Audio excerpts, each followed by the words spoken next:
È mercoledì 22 gennaio, buongiorno Sicilia da Angelo Gagliano. E una buona mattinata anche da Marco Carli. E allora l'apertura della nostra trasmissione di oggi dedicata alla fuga di gas, all'esplosione che c'è stata ieri a San Giovanni Galermo, quartiere di Catania, un vero e proprio inferno. C'è stata la fuga di gas che ha provocato diverse esplosioni, è crollata anche una palazzina di 3 piani, oltre 10 i feriti, un centinaio gli sfollati. Sentiamo intanto il servizio.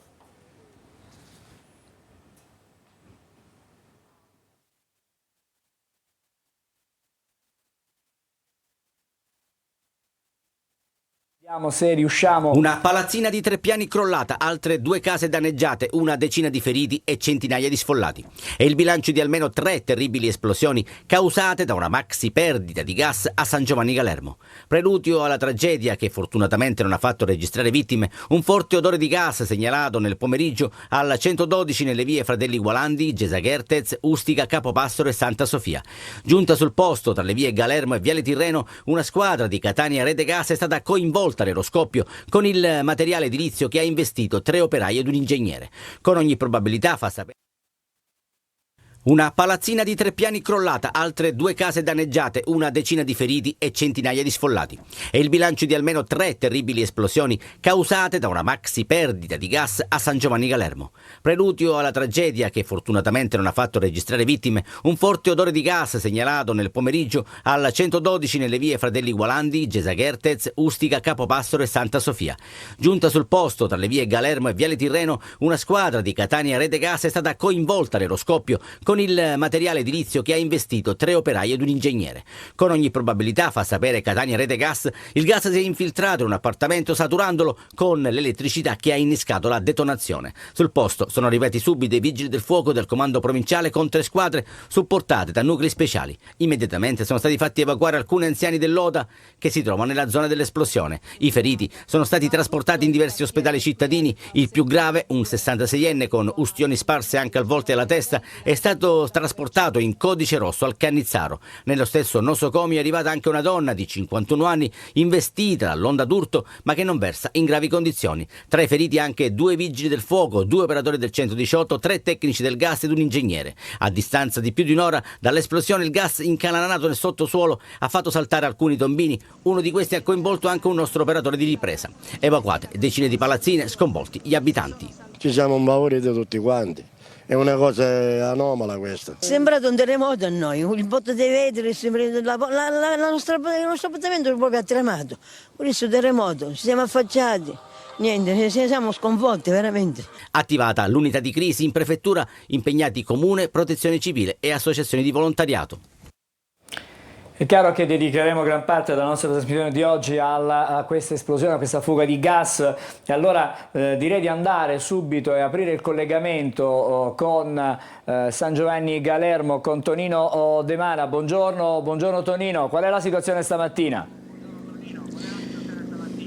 Buongiorno Angelo, ieri l'oscurità, il fuoco e il fumo rendevano spettrale questo luogo, oggi alla luce del giorno e col sole è ancora più spettrale. Come alle immagini di Angelo Pandolfo potete vedere la palazzina, o meglio quello che resta della palazzina di 3 piani, siamo in via Galermo, angolo via Gesa Ghertez con Fratelli Gesualdi, praticamente è tutta sventrata sul posto, carabinieri, polizia, protezione civile, polizia municipale che stanno effettuando dei sopralluoghi. Vi diciamo subito che arrivano buone notizie perché la persona dispersa, o meglio la persona che non si trovava ieri sera è stata rintracciata, era fuggita per la paura e lo rende noto il sindaco in una nota, il sindaco Enrico Trantino. Io ho con me il consigliere della 4ª municipalità Giuseppe Ragusa che è stato uno dei primi ad accorrere sul posto e possiamo sentire anche le sue sensazioni. Buongiorno, grazie Tonino. Sì, ieri nel primo pomeriggio siamo subito intervenuti sul posto per aiutare a fare andare via le persone e mettere in sicurezza quelle che sono poi le opere per far lavorare i soccorsi, al quale io do un sentito ringraziamento, Protezione Civile, Vigili del Fuoco, agenti della Polizia di Stato e l'Arma dei Carabinieri.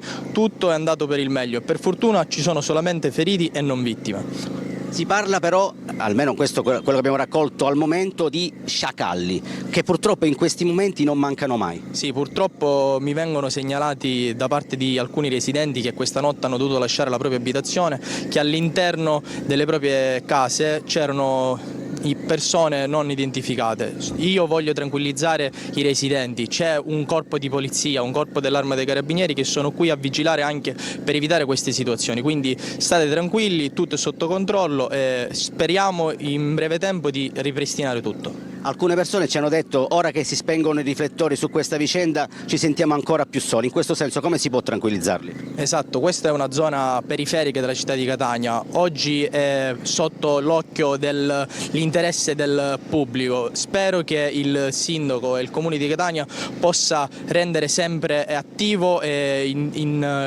l'interesse su questa situazione, perché come posso vedere alle mie spalle questi sono immobili dell'Istituto Case Popolari, quindi sono immobili popolari ed è importante che queste persone non vengano lasciate sole. Intorno alle 9 è previsto un punto stampa del comandante provinciale dei Vigili del Fuoco Iracà. Noi ve ne renderemo conto. Per il momento è tutto, se non ci sono domande ti restituisco la linea. Grazie Tonino De Mana. Allora noi torneremo chiaramente ad aprire finestre di informazione con Tonino De Mana per aggiornamenti in tempo reale su quanto sta accadendo per l'appunto a San Giovanni Galermo. Adesso vorrei andare da Marco Carli per vedere e leggere insieme a te come viene trattata questa notizia stamattina sui quotidiani.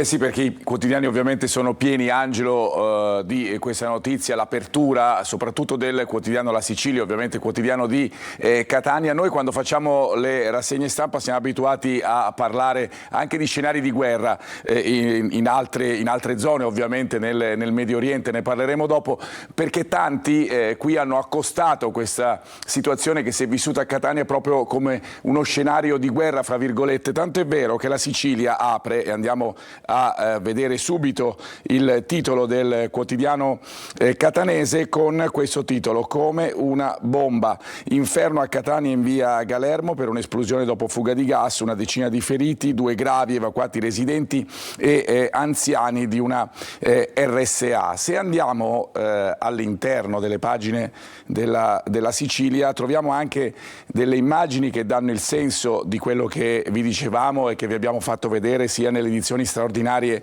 di ieri sia nella giornata di oggi. La grande paura, l'esplosione mentre erano in corso i controlli dopo la segnalazione di un guasto, crolla stabile, una decina di feriti, 2 gravi, evacuate alcune famiglie e anziani. Fuga di gas, poi il boato, un inferno di fuoco tra i palazzi di Galermo. E poi quest'altro titolo, perché ci sono ovviamente le testimonianze, in parte le abbiamo sentite, sentivamo puzza già dal pomeriggio, sembrava un missile, ecco che ritorna l'accostamento appunto con scenari che siamo abituati a vedere da altre parti. Faccio vedere velocemente anche altri titoli di altri quotidiani. Il Giornale di Sicilia con questa immagine che rende l'idea: esplosione a Catania, una decina di feriti, un disastro a San Giovanni Galermo, e poi anche su Repubblica Palermo con il testo e la notizia accompagnata da una foto: crolla una palazzina di 3 piani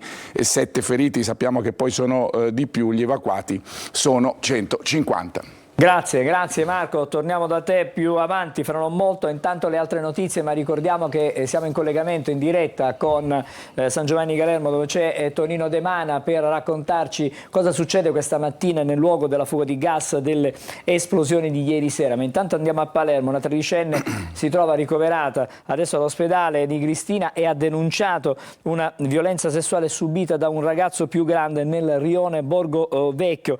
Aperte 2 inchieste, sentiamo il servizio.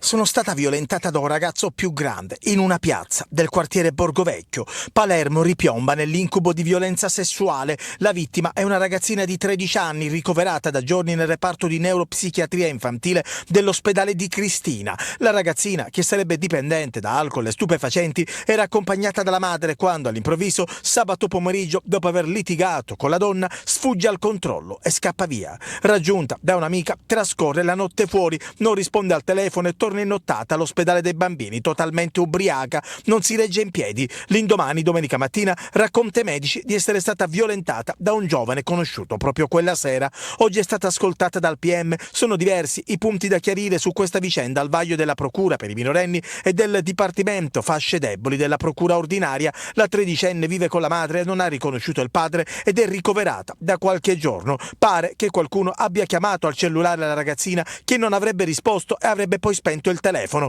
Le due amiche si sarebbero dirette invece al Borgo Vecchio. Qui la ragazzina avrebbe incontrato un giovane che a quanto pare non conosceva. Insieme avrebbero bevuto alcolici, poi si sarebbero appartati per uno scambio di effusioni inizialmente consenziente. Poi le richieste del giovane si sarebbero fatte pressanti e sarebbe scattata la violenza.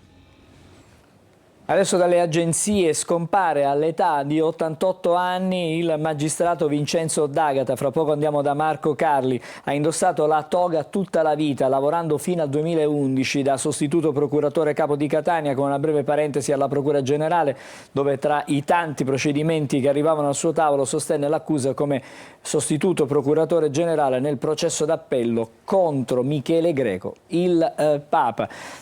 Una notizia dalle agenzie. Adesso vediamo invece come diciamo, i quotidiani stamattina tornano su questa vicenda della tredicenne di Palermo che ha denunciato una violenza sessuale. E andiamo subito, Angelo, a farvi vedere la prima pagina di Repubblica. L'abbiamo vista per la notizia che ha riguardato lo scoppio, l'esplosione a Catania, le due esplosioni a Catania, ma lo vediamo qui di spalla a sinistra. Troviamo anche il titolo su questo caso, così viene definito appunto da Repubblica Palermo. La ragazzina violentata, si indaga sui contatti, caccia a un ventenne. Notizia di cronaca che ritroviamo anche nelle pagine interne del quotidiano palermitano. Ecco qui, violentata da un ventenne, è l'apertura di questa pagina. Ai raggi X i contatti della ragazzina, le indagini sulla notte al Borgo Vecchio della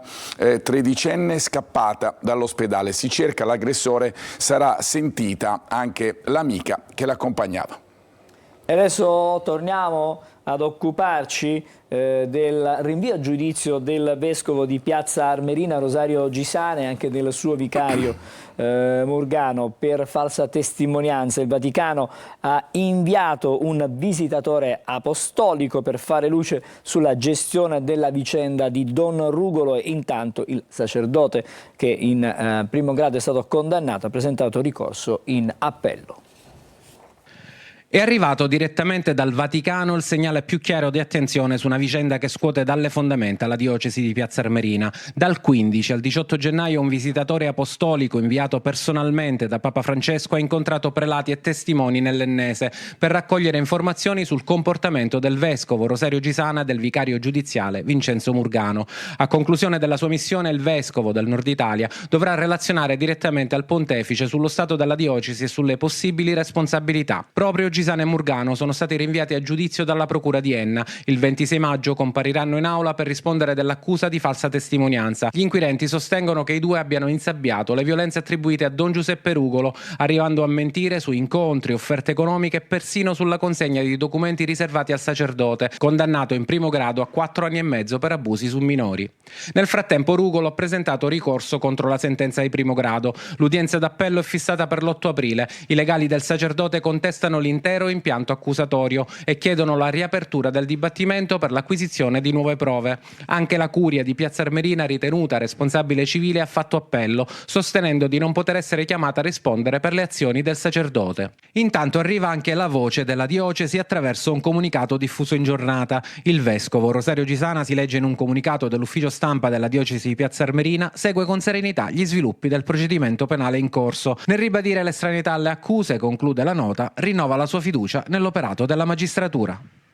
Allora, Marco Gullà, anche questo è un tema che ogni giorno ormai si ritrova sui quotidiani. Adesso c'è questa notizia dell'arrivo di fatto degli ispettori di Papa Francesco proprio a Piazza Armerina. Esattamente, infatti ritroviamo questa notizia anche in questo caso su tutti i quotidiani regionali. Partiamo da Repubblica Palermo con la notizia che troviamo in alto nelle pagine interne. C'è anche il richiamo in prima. Il Vaticano indaga su Gisana per le modestie insabbiate. Anche il Vaticano sta indagando sul vescovo di Piazza Armerina Rosario Gisana, che il 26 maggio sarà processato per falsa testimonianza. Papa Francesco ha inviato un vescovo per 3 giorni a metà dicembre per ascoltare la versione di tutte le persone coinvolte. La stessa notizia la troviamo nelle pagine interne della Sicilia con il caso Rugolo, inviati del Papa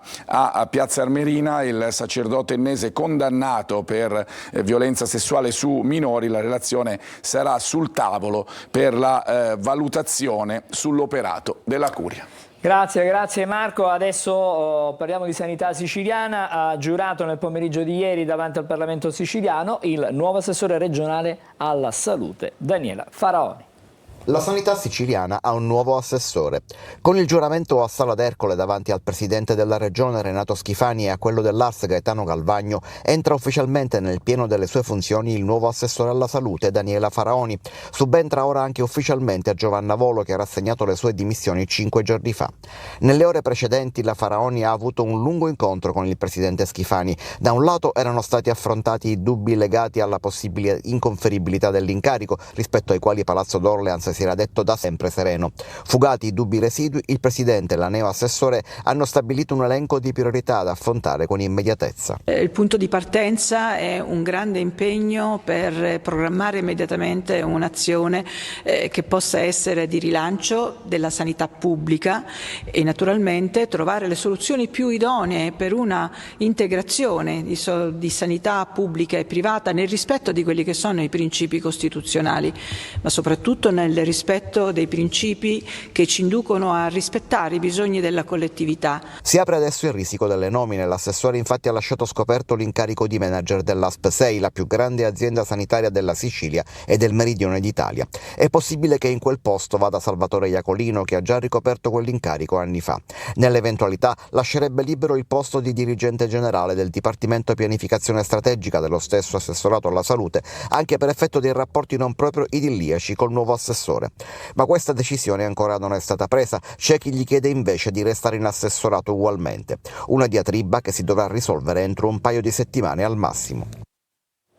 Di nuovo con i quotidiani, Marco. Prime pagine anche in questo caso per quest'ultima notizia che vi abbiamo dato, è l'apertura di Repubblica Palermo, regione, la scommessa di Faraoni, guarirò la sanità siciliana, l'assessora giura all'ARS, più attenzione ai privati, critici sia il PD che i 5 Stelle, parte dell'opposizione applaude, Forza Italia e Fratelli d'Italia si contendono, la guida dell'ASP di Palermo, in dubbio il futuro del manager Iacolino. La notizia la troviamo anche sulla prima pagina del giornale di Sicilia, è un richiamo soprattutto in prima, non è il titolo principale ma eccolo qui, assessore alla sanità, Faraoni che ha giurato integrare le cliniche, occorre programmare immediatamente le azioni per il rilancio. Grazie Marco, fra poco torneremo ai quotidiani, ma stavolta per andare a vedere invece le notizie nazionali e internazionali, ma intanto io aprirei una nuova finestra su San Giovanni Galermo dove c'è Tonino De Mana. Abbiamo già detto che il disperso è stato ritrovato, ma dietro di te, alle tue spalle, ci sono delle immagini che fanno capire come effettivamente la deflagrazione, diciamo lo scoppio e il crollo della palazzina ieri sera sono stati devastanti. Tonino.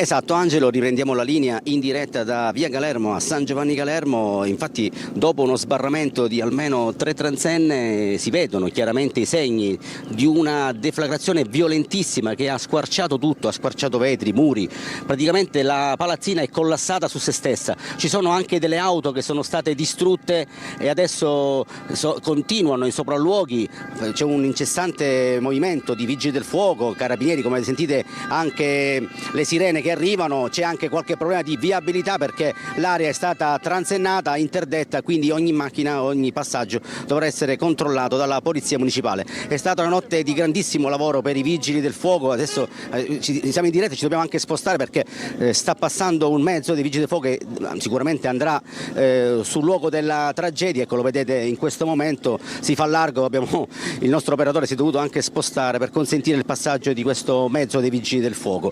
La situazione, come detto, molti vigili del fuoco sono sconvolti, sono stanchi, sconvolti e stremati.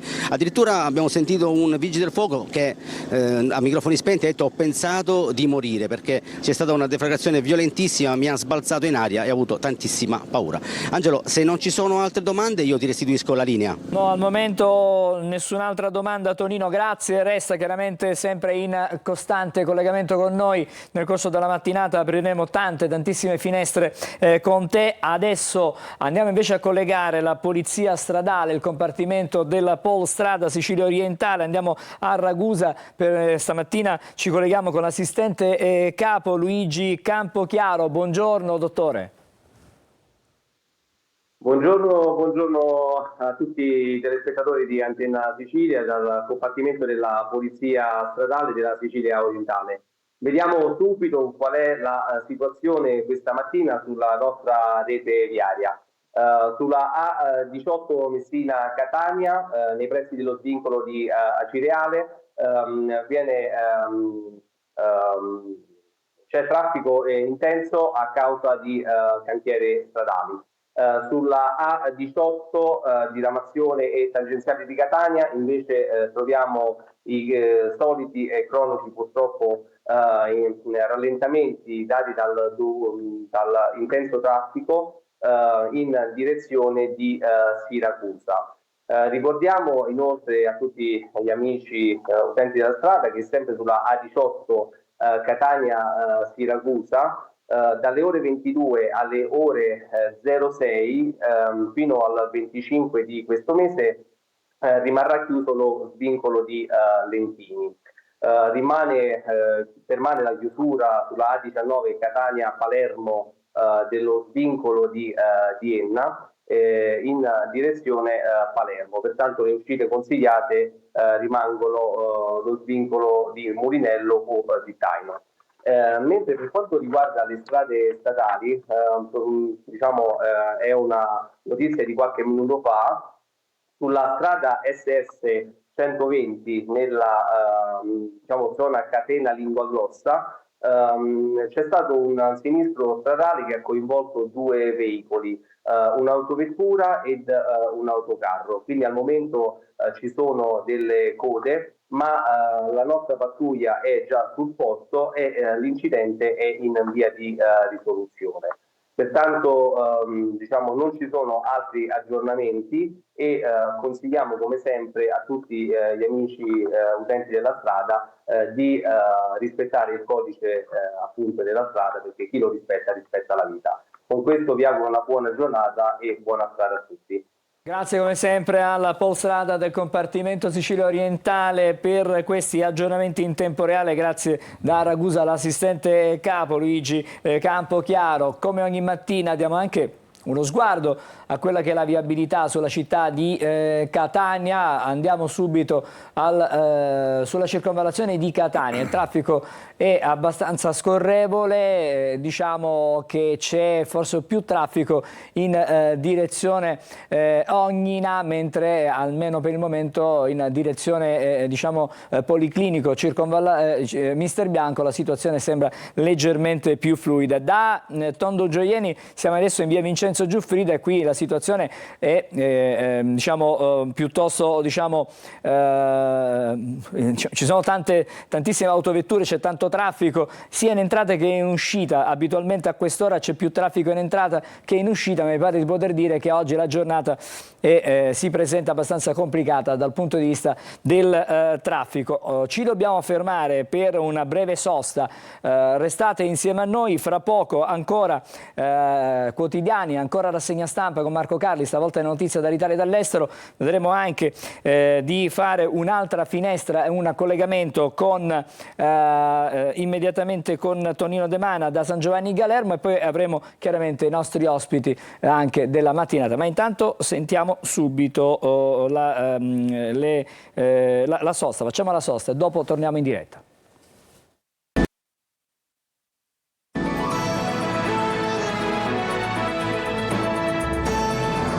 E allora è il momento della rassegna stampa nazionale e internazionale con Marco Carli. E noi andiamo a dare uno sguardo proprio alle prime pagine dei quotidiani nazionali. Partiremo fra poco dal Corriere della Sera. Che cosa troveremo? Soprattutto le aperture dedicate a Trump, che nel primo giorno da presidente mette in cascina, pensate, 100 decreti. Qualcuno avrà anche un impatto importante sull'Europa e dunque sull'Italia. Poi si parla molto della Cisgiordania, dei problemi in quella zona del Medio Oriente che fanno vacillare la tregua appena avviata in questi ultimi giorni. Sul fronte italiano si discute molto dei disagi delle ferrovie, e poi c'è il calcio, perché si è ricominciato con la Champions League e ci sono due italiani, Atalanta e Bologna, che hanno vinto. Andiamo sul Corriere della Sera. Ecco qua i titoli. Il titolo di apertura, come vi dicevamo, dedicato al presidente degli Stati Uniti. Trump corre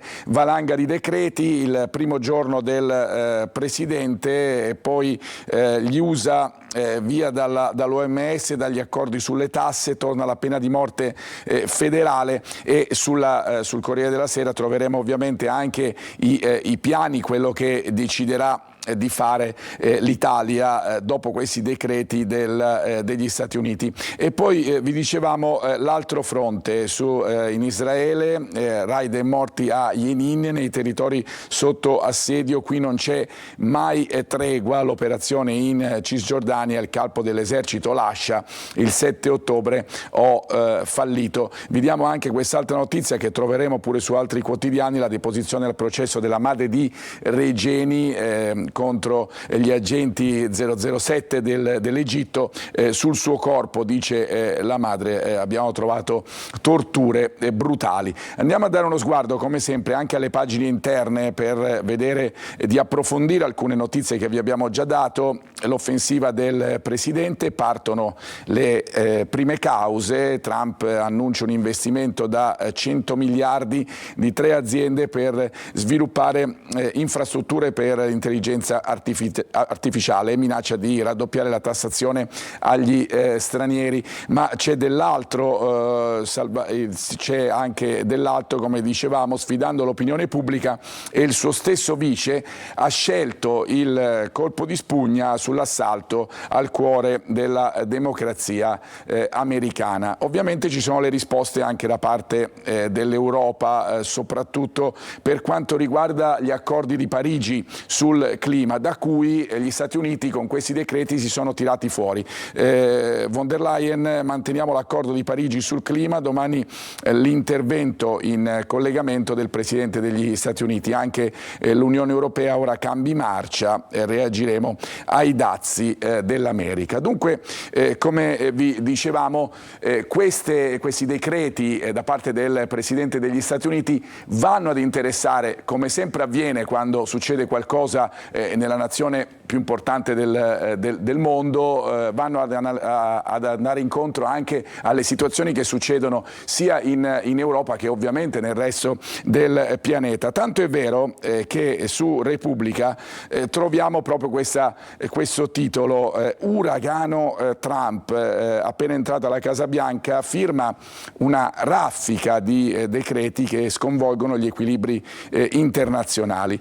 Poi l'espansionismo nei confronti di Messico e Panama, 500 miliardi di dollari anche per l'intelligenza artificiale. Con un tratto di penna lancia i dazi, blocca la tassa per Big Tech e si ritira da OMS e accordi sul clima, per fare un po' il punto della situazione, ma come vi abbiamo detto l'altro fronte aperto è quello del Medio Oriente e Repubblica, come ha scelto quel titolo che vi abbiamo fatto vedere su Trump, uragano, in questo caso va a concentrarsi su ciò che sta succedendo in un momento di tregua e come chiama la Cisgiordania polveriera Cisgiordania, raid, arresti e morti, Israele isola l'enclave e apre la caccia ai miliziani.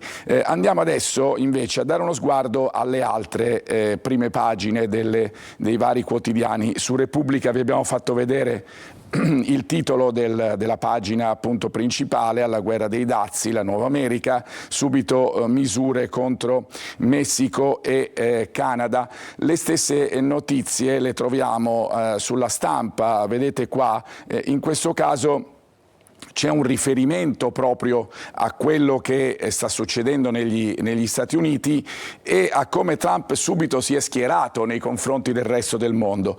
Trump, America contro tutti, maxi investimento e meno vincoli sull'intelligenza artificiale, con von der Leyen che dice apriamo a Cina e India. Queste le parole e il titolo che troviamo sulla Stampa. D'altro canto, dicevamo, l'impatto è immediato, come abbiamo visto anche dalle dichiarazioni di von der Leyen, proprio sul vecchio continente, da sempre alleato con gli Stati Uniti, ma in questo momento subisce un contraccolpo proprio sulla situazione delicata legata al clima. E infatti il giornale apre proprio con questo riferimento. Trump scuote l'Europa, la von der Leyen accelera su clima e burocrazia dopo il discorso di insediamento del tycoon. È il momento di cambiare marcia. E poi anche in questo caso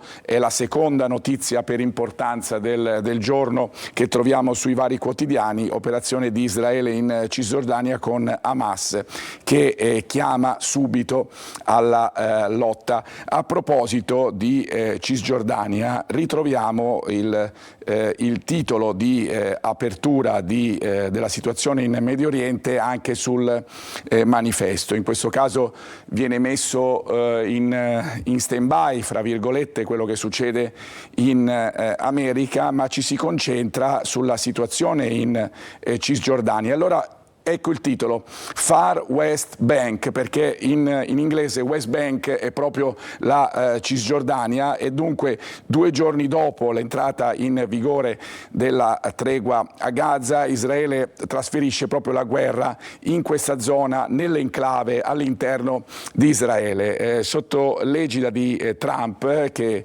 toglie le sanzioni degli Stati Uniti ai coloni, parte l'operazione Muro di Ferro, città isolate, Jenin colpita da aviazione e artiglieria, almeno 9 palestinesi uccisi, ed è una situazione che chiaramente mette in difficoltà, mette in bilico quella che è la tregua appena sancita. Ma ci sono delle altre particolarità che fanno riflettere in questa fase e le tirano fuori sia Avvenire che l'Unità.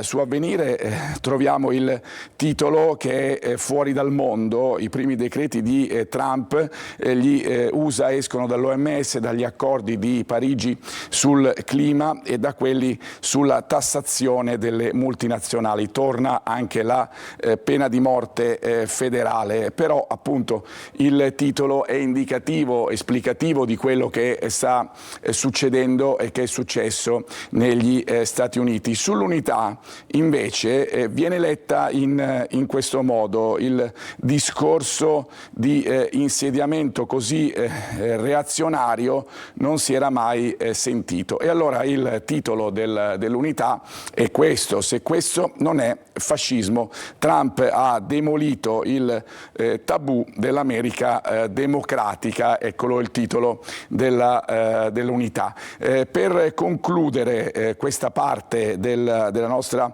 rassegna stampa vi do anche il titolo della Verità, che inquadra un'idea che invece parte proprio dall'Europa e che secondo la Verità avrebbe portato poi alle decisioni decisioni di Trump. Il suicidio dell'Europa. Trump ha firmato gli ordini esecutivi che affossano la transizione verde. La risposta della von der Leyen l'abbiamo sentita, noi andiamo avanti, e c'è un commento nel titolo in questo sommario da parte della Verità. Il commento è questo, e poi Angelo ti restituisco la linea, per schiantarci contro un muro.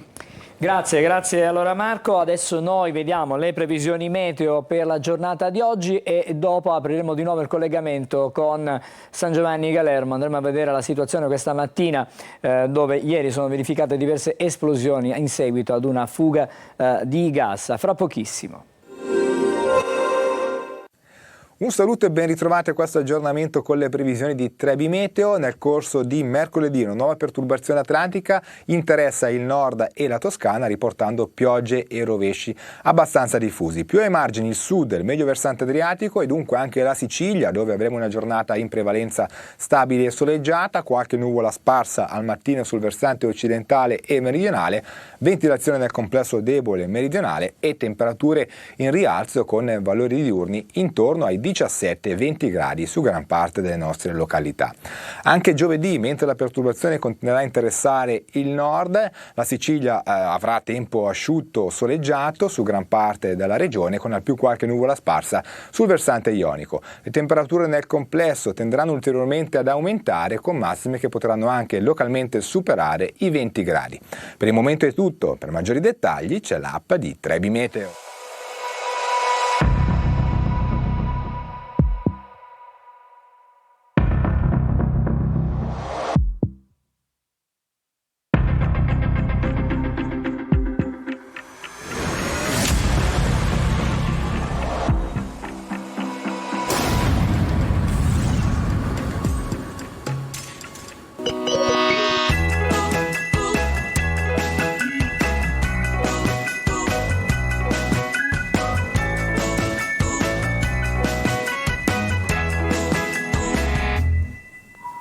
Di nuovo in diretta, buongiorno Sicilia, ci stiamo per ricollegare con Tonino De Mana, San Giovanni Galermo, dove ieri sera c'è stata esplosione in seguito ad una fuga di gas, il crollo di una palazzina. Si continua a lavorare comunque tra le macerie, c'è stata una breve pausa nella notte e poi si è ritornati di nuovo alle attività. Sono 14, questo è il dato al momento chiaramente provvisorio, delle persone ferite condotte in ospedale. Tra questi ci sono anche dei vigili del fuoco. Vorrei vedere le immagini allora in diretta da San Giovanni Galermo. Questo è uno dei droni che sorvolano la zona, evidentemente per riprendere dall'alto. Tonino, di nuovo da te, buongiorno ancora.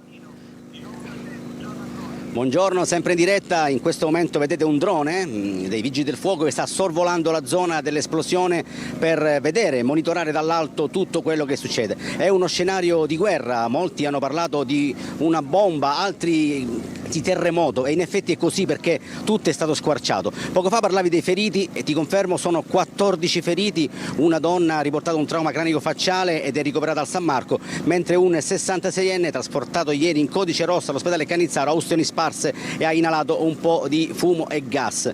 Al momento sono arrivate altre squadre di Vigili del Fuoco di supporto, oltre a quelli di Catania sono arrivati i Vigili del Fuoco provenienti da Palermo e da Messina, e tra poco, intorno alle 9, dovrebbe arrivare anche il comandante provinciale Iracà per fare il punto della situazione sullo scenario che abbiamo mostrato. Se non ci sono domande ti restituisco la linea. Allora Tonino, cercheremo chiaramente con te di avere anche delle testimonianze per cercare di capire magari come se tutti si sono allontanati lasciando le loro case, chi è dovuto chiaramente andare via, oppure qualcuno è rimasto lì, perché abbiamo sentito prima in apertura di collegamento che ci sono state notizie di sciacallaggio di qualcuno che si aggirava in queste case che sono state lasciate in fretta e in furia dalle persone. Esatto, vi abbiamo parlato di scene di sciacallaggio purtroppo frequenti in questi casi. Al momento non abbiamo nessuno da portare qui al nostro microfono perché la zona è presidiata soltanto da vigili del fuoco, carabinieri, polizia municipale, non si può avvicinare nessuno. Sono oltre 100 gli sfollati, altri hanno trovato alloggio da familiari, amici, parenti, altri sono stati portati in alcuni alberghi cittadini. Al momento quello che si respira è un po' di sconcerto perché un fatto così grave in una zona peraltro trafficata avrebbe potuto portare ad un bilancio nettamente superiore e la mente torna anche a Sant'Agata perché sono stati 2 episodi in pochi giorni, la voragine che si è aperta in piazza Tricolore come ha detto Trantino è anche questo, quindi per fortuna non c'è scappato il morto, sono tanti feriti, tanta paura, ma tutto al momento si può raccontare in poche parole. Allora possiamo anche ribadire che è stato ritrovato nella notte l'uomo che si temeva in qualche modo potesse essere, potesse trovarsi sotto le macerie della palazzina crollata ieri sera in seguito alla fuga del gas. L'uomo che si era allontanato, si è fatto vivo, si è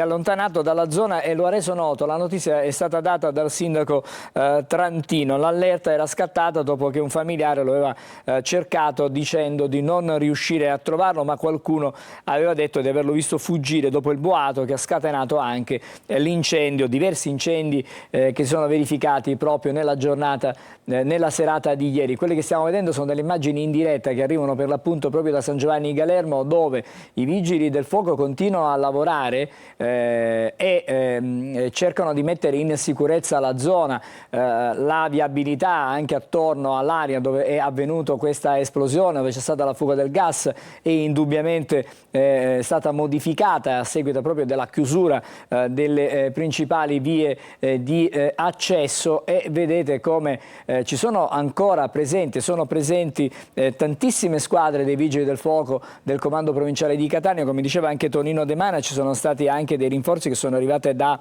altre aree e sono diminuite, ci sono aggiornamenti sempre dalle agenzie, le persone evacuate dalle case nella zona dell'esplosione a seguito di quanto avvenuto ieri. È sempre il sindaco Trantino che ha dato questa notizia e ha deciso di fare ricorso per il loro alloggio a strutture alberghiere della città. Molte persone di quelle che non hanno potuto fare rientro nelle loro abitazioni in realtà si sono poi nella notte sono state ospitate dagli alberghi cittadini per avere un ricovero. Adesso torno di nuovo da Tonino De Mana perché sappiamo che alle 9, come tu anticipavi, il comandante provinciale dei Vigili del Fuoco farà il punto della situazione, ci racconterà e farà il bilancio delle operazioni fin qui portate avanti. Ti chiedo ovviamente se il comandante è già arrivato, è già sul posto, e se magari riusciremo qualche momento prima. Non è ancora arrivato, ho capito dal tuo labiale che non è ancora arrivato. Non è arrivato. Abbiamo chiesto e addirittura nessuno dei vigili del fuoco vuole parlare perché lasciano l'incarico, l'incombenza al comandante. Chiaramente sono stremati, sono stanchi. Però potete vedere nelle immagini di Angelo Pandolfo il palazzo dell'Oda, dell'Opera Diocesana, dove sono stati praticamente evacuati tutti gli anziani. Guardate la vicinanza del palazzo dell'Oda con i palazzi sventrati. Sono stati appunto momenti di tensione, la macchina dei soccorsi è scattata subito, immediatamente, e ha portato in sicurezza molti anziani, alcuni veramente impauriti perché non riuscivano a capire cosa stesse accadendo. Sì, noi abbiamo raccontato, magari se dalla regia ci possono fare vedere le immagini di ieri sera, perché stiamo vedendo quella che è la situazione del momento, ma questo era lo scenario che si presentava ai nostri operatori, al nostro Massimo Scardaci, che ha documentato per primo proprio in diretta quanto stava accadendo, un'esplosione una dietro l'altra con momenti davvero di grande tensione da parte dei soccorritori. A un certo punto è stata spenta tutta l'energia elettrica, è stata staccata l'energia elettrica attorno alla zona, e successivamente vedete le persone che lasciavano le loro abitazioni accompagnate dai vigili del fuoco e anche dai soccorritori. Dicevo, si è tolta la luce e poi si è riusciti anche a isolare la zona perché sono presentate diverse sacche di gas nel sottosuolo che provocavano anche delle improvvise esplosioni, dei boati che mettevano non solo paura ma creavano evidentemente anche disagi e nuovi piccoli incendi a secondo della zona dove avvenivano queste esplosioni. Moltissime le auto delle forze di polizia, carabinieri, polizia ma anche guardia di finanza presente sul posto, oltre che personale del 118 e anche ovviamente della protezione civile. Questo è quello che vi abbiamo documentato ieri sera in diretta e che stiamo comunque continuando a documentarvi stamattina con le immagini che ci ripropongono evidentemente con la luce del giorno uno scenario di devastazione ancora più chiaro. Nel corso della giornata evidentemente avremo e faremo anche un bilancio definitivo, cercheremo di capire. Abbiamo già detto che il presidente della rete gas di Catania nella serata di ieri ha parlato di una possibile infiltrazione di gas che ha saturato all'interno di un'abitazione che ha saturato l'ambiente, e poi in seguito a questo con un innesco di elettricità sarebbe verificata diciamo l'esplosione, ma sul posto erano presenti, lo dobbiamo anche ricordare, i tecnici per l'appunto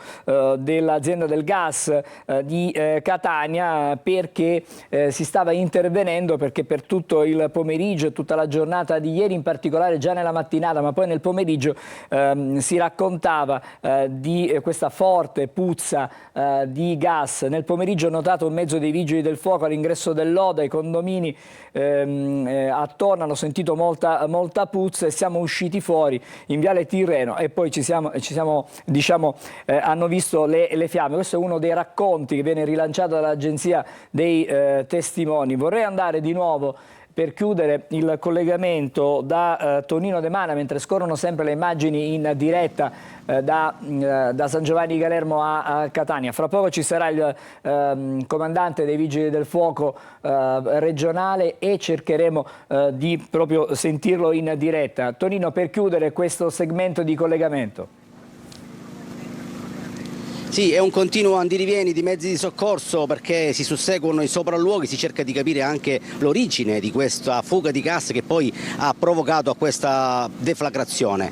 Tra poco ti confermo l'arrivo del comandante, sembra abbiano detto che sia in strada, probabilmente sarà imbottigliato anche nel traffico, perché purtroppo a Catania c'è anche questo. La zona in questo momento proprio qui è tranquilla perché c'è un bel servizio d'ordine molto organizzato, ma chiaramente ci segnalano alcune criticità sulla circonvallazione di Catania. Noi ovviamente non appena arriverà il comandante vi chiederemo subito la linea per sentire le sue prime impressioni sulla vicenda. Molto bene, grazie Tonino De Mana, fra poco ci ritroveremo insieme. Adesso noi facciamo una breve sosta e poi torneremo di nuovo con i nostri ospiti e parleremo, abbiamo visto prima dai quotidiani, del discorso di Trump e di quelle che sono state le sue prime azioni. A fra poco.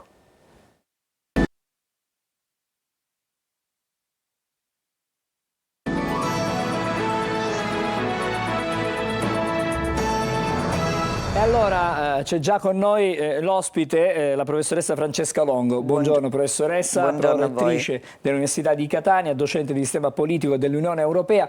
Le chiedo scusa un attimo, torniamo di nuovo da Tonino De Mana con noi da San Giovanni Galermo. Buongiorno Tonino.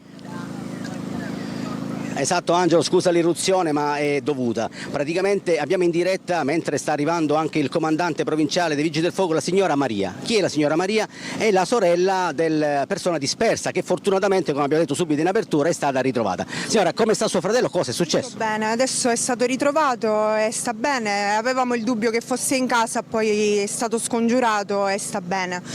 Io ci tenevo a precisare che la casa in questione, che è stata distrutta dall'esplosione, non è assolutamente disabitata, cosa che ho sentito e letto dappertutto, ma era abitatissima da mia madre, che in questo momento si trova al Policlinico.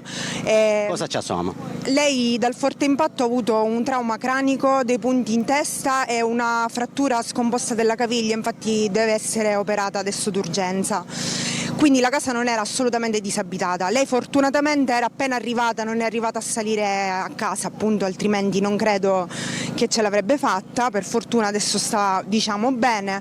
Ma Cosa vi ha raccontato? Cosa vi ha detto? lei si ricorda solamente il momento dell'impatto, era giù in macchina, scesa dalla macchina e subito c'è stato questo forte impatto che l'ha scaraventata un paio di metri a terra ed è stata ricoperta dai detriti, e fortunatamente poi con il tempestivo intervento dei soccorsi l'hanno appunto aiutata e portata al policlinico d'urgenza, ma ci tenevo a dire che non è disabilitata perché adesso mia mamma attualmente ha addosso solo quello che indossava ieri e non ha più nulla. Non ha In molti lamentavano la presenza di un forte odore di gas già nel primo pomeriggio, ce lo conferma? Io confermo anche che non c'è stato nessun avviso di evacuazione. Io ero qui con mio marito presente un paio di minuti dopo l'esplosione e i vigili del fuoco hanno iniziato ad evacuare tutta la zona in quel preciso momento, non prima. Va bene, Angelo, se non hai altre domande io ti restituisco la linea in attesa di contattare, di portare al nostro microfono il comandante Iraca. Grazie Tonino per questo tuo contributo, e adesso torniamo alla professoressa Francesca Longo. Sono chiaramente testimonianze che arrivano in diretta, ci raccontano quanto è accaduto veramente e la drammaticità dell'episodio di ieri sera. Allora, stamattina parliamo di questa Golden Age che viene promessa, è stata promessa da Donald Trump nel suo discorso di insediamento per il suo secondo mandato come 47esimo presidente degli Stati Uniti. È possibile immaginare una Golden Age con questi presupposti? Beh, dipende da cosa si intende per Golden Age. Devo dire che del discorso di Trump ancora abbiamo solo quello, a parte diciamo qualche piccola preazione. Abbiamo avuto dei toni particolari, dei toni populisti, riferimento al plebiscito che ha avuto, dimenticando che insomma le differenze tra i due candidati erano inferiori al 2%. Abbiamo avuto addirittura toni messianici: Dio mi ha salvato perché io facessi l'America grande di nuovo. E poi ci sono stati dei metodi che stanno un po' anche modificando la classica, il classico bilanciamento dei poteri che negli Stati Uniti è importante, proprio alla base della Costituzione, no? Il check and balance che sta alla base della Costituzione in questo momento è sotto attacco, perché per la Golden Age Trump ritiene di dover avocare a sé moltissimi dei poteri che in realtà starebbero collocati in altre istituzioni. Ma la cosa rilevante è che in effetti l'America in questo momento non è in una situazione di crisi così come ha descritto Trump. L'America economicamente va benissimo, però lui ha descritto un momento di crisi e paradossalmente, a mio avviso, ha invece derubricato le crisi realmente esistenti. La crisi ambientale, per esempio, no? Uscendo via da tutti i programmi di sostenibilità ambientale. Quindi Golden Age, vediamo che cosa intende.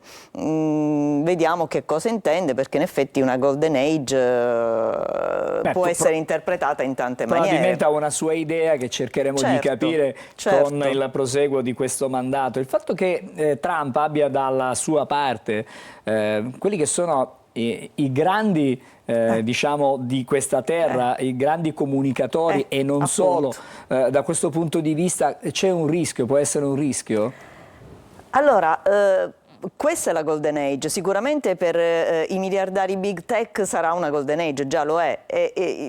Io spesso mi sono domandata se sono loro dalla sua parte o se è lui dalla loro parte, nel senso che a volte ho l'impressione che ci sia un'alleanza tra queste grandissime figure che hanno in mano la comunicazione, che hanno in mano servizi strategici, ma non solo per l'America, ma per tutto il mondo, cioè queste persone guidano poteri privati che però hanno assunto funzioni pubbliche e sicuramente questo è un momento di grande rilevanza per loro. Una delle dei primi provvedimenti di Trump è quello di abbassare le tasse. per queste aziende, no? E poi ha fatto riferimento a Marte, ha fatto riferimento e quindi insomma una golden age per loro è già visibile. Ha una sua visione diciamo dell'America, ma manca veramente questa libertà di parola negli States, quello che dice Donald Trump?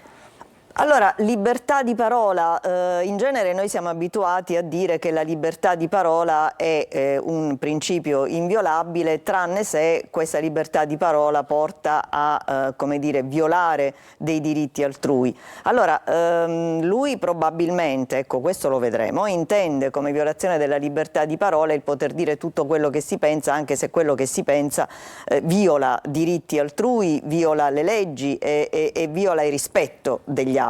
In questo senso probabilmente sì, ma altrimenti la libertà di parola esiste. Alcuni punti chiave. Intanto ha accennato ad un progetto di revocare quelle che sono le politiche di diversità e di inclusione che erano state portate avanti da Biden e che la sua amministrazione riconoscerà solo due generi, il maschile e il femminile. Da questo punto di vista è una presa di posizione molto forte. Sì, è una scelta politica, una scelta culturale, ma questo insomma, ha vinto le elezioni, bisogna vedere fino a quanto questo sarà possibile dal punto di vista poi della loro Costituzione, fino a quanto tutto questo sarà ben visto dai cittadini. Non dimentichiamoci comunque che il sistema americano ha le mid-term election, che non sono per il presidente naturalmente, ma che danno un messaggio forte al Presidente. Il rinnovo diciamo delle due Camere, no? Esatto, di parte delle due Camere, quindi insomma vedremo poi se il famoso popolo americano accetterà e gradirà questo tipo di politiche. Non possiamo non parlare delle mire espansionistiche però di Trump. Sì, come no. Mire espansionistiche. Allora, già nel primo mandato lui aveva raccontato queste mire espansionistiche. Bisogna vedere poi tra, come diceva Battisti, pensieri e parole, no? Vediamo un po' che cosa farà. Devo dire che al momento io le percepisco più come minacce a chi vorrà in qualche modo contrastare questa sua politica che da un lato è a parole espansionista, dall'altro mi sembra invece molto isolazionista, no? Un'America chiusa in se stessa sia a livello sociale, lotta alla diversità, siamo popolo americano, bianco, maschi e femmine, chiudiamo le nostre frontiere, America great again, eccetera. Quindi proprio un isolazionismo interno e poi un isolazionismo internazionale, no? Per cui gli altri paesi, le altre nazioni, anche i tradizionali alleati che sono visti come una minaccia, un pericolo. Però poi bisogna vedere, voglio dire, sulla Cina ancora non ha fatto niente, anzi ha riaperto TikTok, è andato a parlare con il leader cinese, quindi la Cina, questo grande nemico, in realtà lo sta trattando come diciamo un partner da curare con cui giustamente fare delle discussioni politiche. Su TikTok ci potrebbe essere un discorso legato anche a Elon Musk, che potrebbe essere lui il nuovo proprietario nelle intenzioni. Intanto non lo è e TikTok ha riaperto. Allora, i conflitti, grandi conflitti, Gaza c'è in questo momento questo cessate il fuoco che traballa perché ci sono sempre grandi tensioni, e poi la guerra in Ucraina. Bisognerà vedere che cosa succederà con Putin, perché sì, c'è questa promessa di sentirsi, ma fino a questo momento i due non si sono, mi pare, parlati. No. Allora, sul Medio Oriente non ci stupisce il fatto che ci sia stata questa coincidenza. Non ci dimentichiamo che i famosi accordi di Abramo sono stati firmati proprio durante la presidenza Trump e quindi l'influenza che Trump ha su quest'area è molto grande. E a mio avviso la sua idea è quella di ristabilire all'interno dello scenario medio orientale un fronte come dire, anti-iraniano proprio pacificando tutti quei paesi arabi e alleandoli a lui e quindi forzando Israele a farlo in funzione anti-iraniana. Ovviamente la conseguenza positiva di tutto questo è forzare il governo israeliano ad arrivare a questa tregua. Speriamo che riuscirà poi a far scattare anche la seconda e la terza fase. Sull'Ucraina la cosa è più complicata perché lo scenario europeo non è di interesse trampiano da questo punto di vista e certo le relazioni con Putin sono sicuramente meno come dire, contrattabili rispetto alle relazioni con Netanyahu, però vedremo se ci sarà anche questo, voglio dire, è un aspetto sicuramente positivo.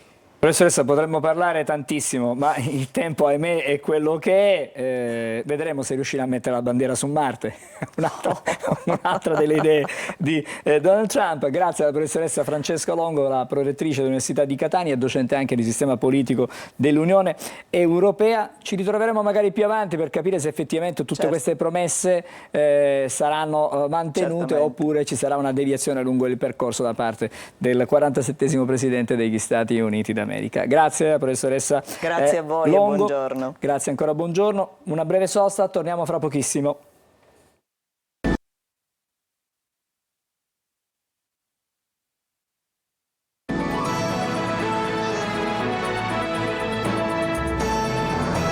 Di nuovo insieme a Buongiorno Sicilia, con noi in studio c'è padre Giuseppe Raciti, buongiorno. Buongiorno a voi e agli ascoltatori. È delegato arcivescovile per il Giubileo. Sì.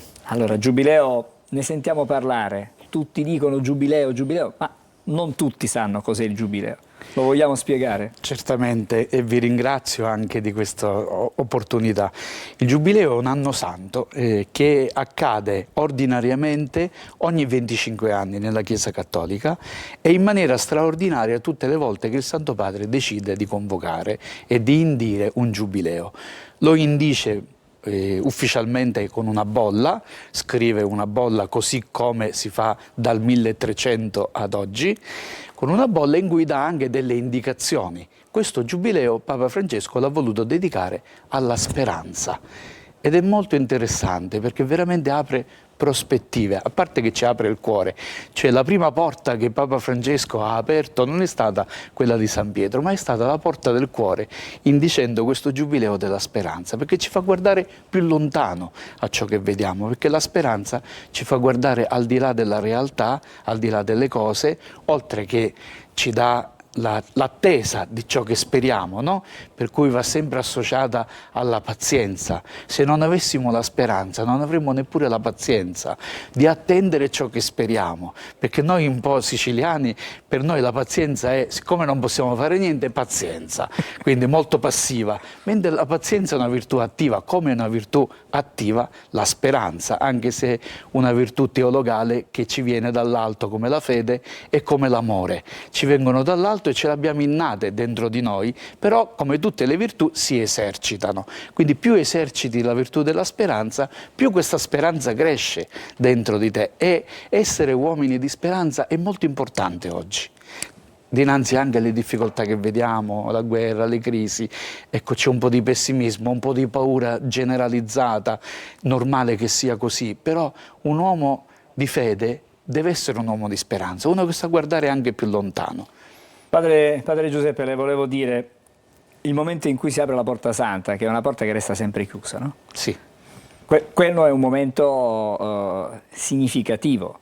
Abbiamo detto che Papa Francesco ha aperto, diciamo, la porta del nostro cuore, però c'è tanto significato in quell'apertura della Porta Santa. Sì, molto significato nell'apertura della Porta Santa perché la Porta Santa, la porta rappresenta Cristo, è uno dei segni tradizionali del Giubileo. È una porta che resta sempre chiusa. E resta sempre chiusa e si apre soltanto per il Giubileo, nelle 4 basiliche romane, no?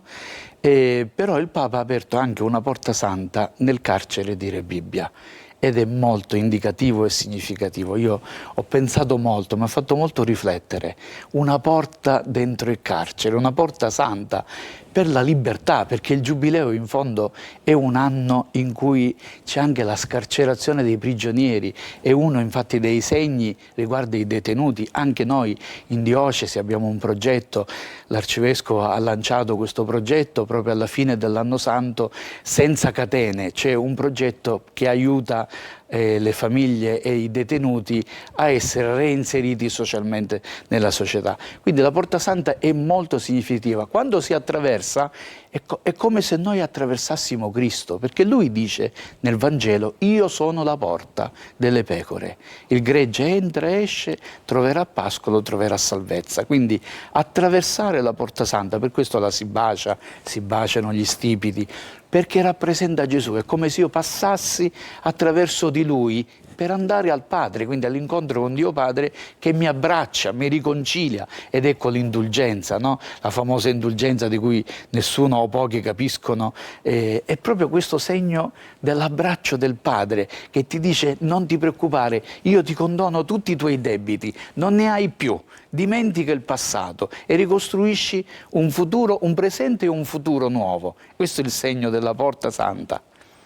Non possiamo non parlare, siamo a Catania, diciamo fra poco cominceranno e entreranno nel vivo i festeggiamenti agatini, la festa di Sant'Agata. Come si inquadra nel Giubileo? Beh, è già un giubileo di suo, la festa di Sant'Agata, no? Attraversiamo tante porte sante durante la festa di Sant'Agata in genere, senza che ci sia nessun vescovo, nessun papa che ne apra una, no? Le prime porte sante che attraversiamo è appunto quella che Sant'Agata attraversa per venire verso di noi, uscendo dal suo sacello, no? È già un incontro con la nostra santa patrona, che ci ridona speranza, perché a Sant'Agata vengono anche affidate tante richieste e tante speranze da parte di molte persone, di guarigione, di migliorare la propria situazione, eccetera, no? Quindi, e poi attraversa la Porta Santa dei cuori e delle case, dovrebbe attraversare anche quella, e noi per primi dovremmo aprire delle porte sante a casa nostra per incontrare i fratelli, i vicini di casa. Ecco, deve essere un anno di riconciliazione il Giubileo, e il Giubileo con Sant'Agata ancora di più. Ci sono delle iniziative particolari sulla città di Catania? Per il Giubileo? Per il Giubileo. Sulla città sì, il Vescovo perché il Papa ha concesso alle diocesi di aprire il Giubileo anche nelle diocesi, per cui l'Arcivescovo con un decreto ha costituito alcune chiese giubilari dove si può ottenere l'indulgenza, dove si può vivere la grazia del Giubileo. E una è la cattedrale, per cui si organizzano dei pellegrinaggi, perché un altro segno del Giubileo è il pellegrinaggio che ci riporta alla nostra identità di homo viator, l'uomo che è sempre in cammino verso la patria, no? Quindi la cattedrale, e poi il santuario di San Michele Arcangelo per il giorno della festa di San Michele, il santuario di Monpileri lì a Massa Annunziata, quello tutto l'anno, e altri luoghi sparsi nella diocesi. Sono luoghi giubilari dove si possono organizzare dei pellegrinaggi e appunto ricevere l'indulgenza per sé e per i propri cari defunti. Questo è molto importante. Io posso applicare questa indulgenza anche per le anime dei miei parenti. Allora, padre Giuseppe, noi ci dobbiamo fermare. Una curiosità, non è il primo giubileo per Papa Francesco questo? No, ha aperto quello straordinario nel 2016, 3 anni dopo l'inizio del suo pontificato, il Giubileo della Misericordia l'ho voluto chiamare, quello del 2016. Questo è il secondo giubileo, ma è il primo ordinario. È il primo ordinario. Perché si fa ogni 25 anni. L'ultimo l'abbiamo celebrato con San Giovanni Paolo II nel 2000. Grazie a padre Giuseppe Raciti, che è delegato arcivescovile per il Giubileo. Una buona giornata anche a lei. Adesso noi torniamo ai fatti di cronaca e torneremo di nuovo ad occuparci di quanto accaduto ieri sera a San Giovanni Galermo. Torneremo con Tonino De Mana. Prima però abbiamo l'almanacco da vedere. Restate con noi a Buongiorno Sicilia. Grazie. Oggi 22 gennaio è festa nazionale neozelandese con l'anniversario della fondazione di Wellington, capitale dello Stato. L'avvenimento risale al 1840 e dal giorno d'oggi Wellington è una metropoli vibrante, famosa per la sua bellezza naturale, con paesaggi mozzafiato, la sua ricca eredità culturale e il suo spirito innovatore. I suoi abitanti possono vantare una delle culture artistiche più vivaci di tutto il paese. I numerosi festival, eventi e mostre d'arte riflettono il dinamismo culturale di questa città. Per celebrare l'anniversario della sua fondazione viene organizzata una serie di eventi e attività, tra cui concerti dal vivo e mostre. Ma sapete che è possibile inserire delle nanoparticelle nei tessuti dei nostri indumenti? Le nuove tecnologie possono modificare le proprietà di un tessuto sintetico o naturale, agendo in campi vastissimi. L'aggiunta di nanoparticelle fornisce al tessuto nuove e utili caratteristiche specifiche per le esigenze di produzione. Per esempio, le particelle d'argento possono essere inserite all'interno di indumenti sportivi al fine di uccidere batteri e funghi che causano cattivo odore. Le particelle di silice, costituito da silicio e ossigeno, permettono una doppia azione. Dall'esterno respingono le macchie e le gocce d'acqua e dall'interno permettono al sudore di fuoriuscire, in modo da permettere sia la traspirazione che l'impermeabilità.